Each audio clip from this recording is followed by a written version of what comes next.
कभी सोचा है क्यों कुछ लोग मतलब बड़ी आसानी से अमीर बन जाते हैं और वहीं दूसरे बस संघर्ष करते रहते हैं जिंदगी भर? पैसों को लेकर ये सोच का फर्क इतना बड़ा क्यों होता है आखिर? आज हम इसी पर बात करेंगे। रॉबर्ट कियोसाकी की बहुत मशहूर किताब है ना, रिच डैड पुअर डैड, उसी के कुछ खास विचारों और सबकों पर थोड़ी गहराई से बात करते हैं। हमारे पास इसका एक विश्लेषण भी है जो इसके मेन पॉइंट्स को सामने लाता है। चलिए देखते हैं ये किताब क्या सिखाती है और क्यों आज भी इतनी अहम है। इस किताब की नींव ही लेखक के दो पिताओं की सोच के विरोधाभास पर टिकी है। एक तरफ है उनके पुअर डैड, पढ़े लिखे थे, सरकारी नौकरी में थे, उनका सीधा सा मंत्र था खूब पढ़ो, अच्छी नौकरी पाओ और बस सेफ रहो। हाँ, मतलब जोखिम से बचो। और दूसरी तरफ थे रिच डैड।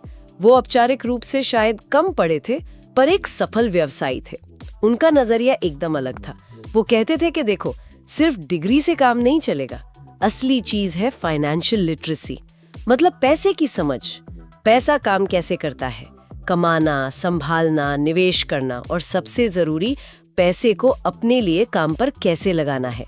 यहीं पर वो जो पारंपरिक पढ़ाई है और जो असल दुनिया की वित्तीय समझ है, उसका अंतर साफ दिखता है। बिल्कुल, और यहीं से पहला बड़ा सबक सामने आता है। विश्लेषण भी यही कहता है कि असली ताकत वो किताबी ज्ञान नहीं है, बल्कि वो वित्तीय शिक्षा है।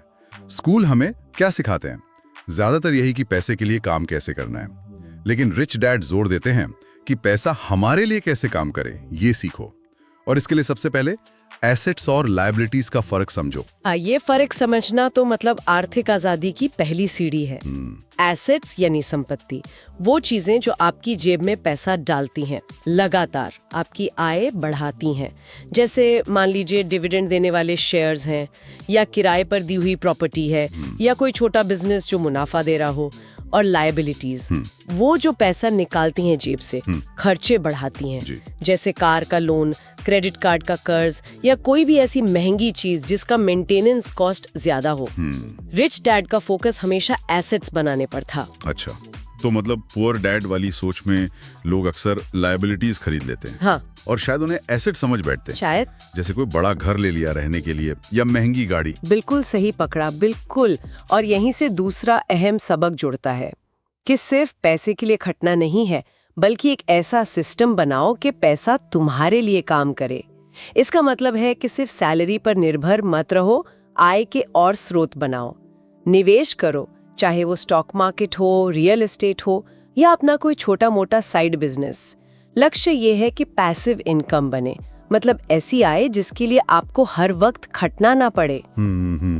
एसेट्स बनाना, पैसिव इनकम, ये बातें समझ आती हैं, लेकिन शायद इन सबसे पहले एक और चीज बदलनी पड़ती है, और वो है हमारी सोच, है ना? विश्लेषण भी इसी तीसरे और शायद सबसे जरूरी सबक पर जोर देता है, मानसिकता का फर्क।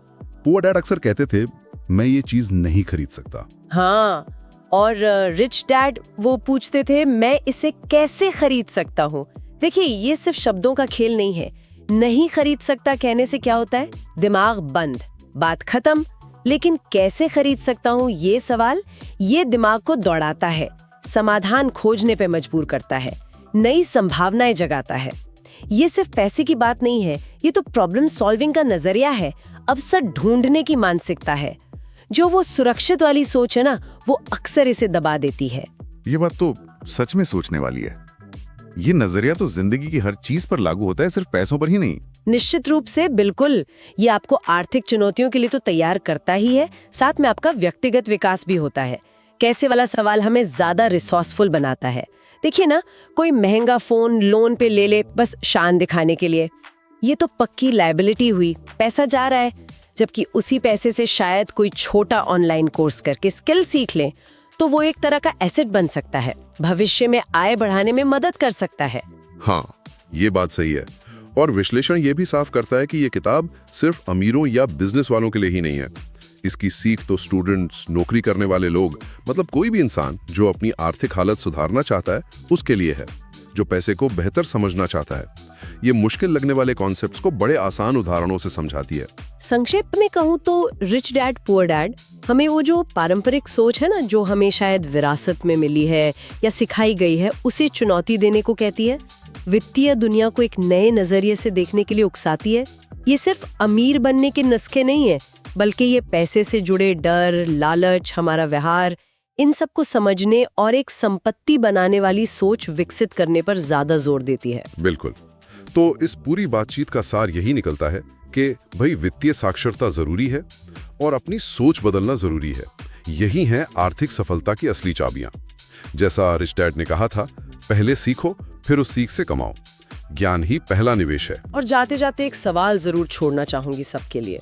क्या हमारा जो मौजूदा एजुकेशन सिस्टम है, क्या वो हमें असल जिंदगी की वित्तीय चुनौतियों के लिए सच में तैयार कर रहा है, या कहीं अनजाने में हमें उसी पुअर डैड वाली सोच की तरफ तो नहीं धकेल रहा, जहां सुरक्षा पहली प्राथमिकता है, अवसर बाद में, और जहां जोखिम लेने से डरना सिखाया जाता है?